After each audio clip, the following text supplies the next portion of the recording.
Good morning and happy Wednesday. I hope you're having a great week. And if not, I hope that you're in prayer. And I'll be in prayer with you as well. Because sometimes we have great weeks and sometimes we just don't. And that's part of the world we live in, isn't it? In Luke chapter 17, we find the story of the 10 lepers. And it's always been such a puzzling story to me. It just seems so simple.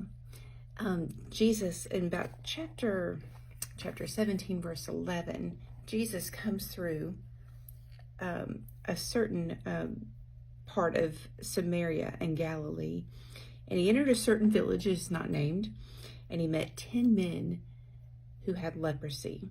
And they stood far off and they lifted up their voices because, as lepers, they weren't allowed to be in the general population. And they said, "Jesus, Master, have mercy on us."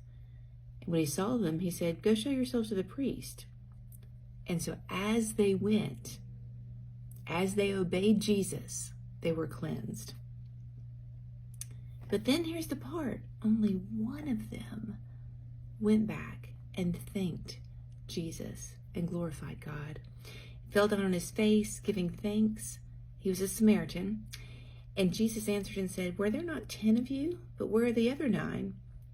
Were there not any found who returned to give glory to God except this foreigner?" And he said, "Arise and go your way. Your faith has made you well." And I love this story for the fact that at least one person came back and said thank you. As a teacher in my career, which has been a fairly long career, I think anything over 20 years is a long career, right? I have found that from time to time I'll have a student or former student that will say thank you or write a thank you note or say that you impacted me in a certain way. And most of the time it's such a surprise to me, but it's so kind and so nice. It kind of validates what you're doing, right? It's so important to say thank you. Whether it's a good meal, whether it's a good conversation, whether it's just knowing that you've got a friendship with somebody that's there when you need them. It is so important to say thank you.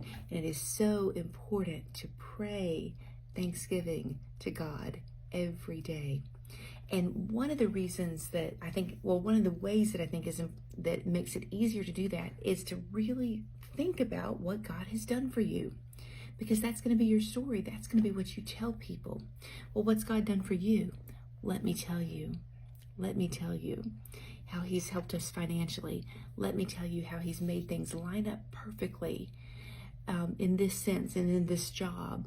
Let me tell you how the people he's brought into my life that helped me when I needed it. Let me tell you the circumstances I went through and thinking, why in the world am I having to go through this? And then years later was able to help somebody else go through that very same thing because I knew what they were going through.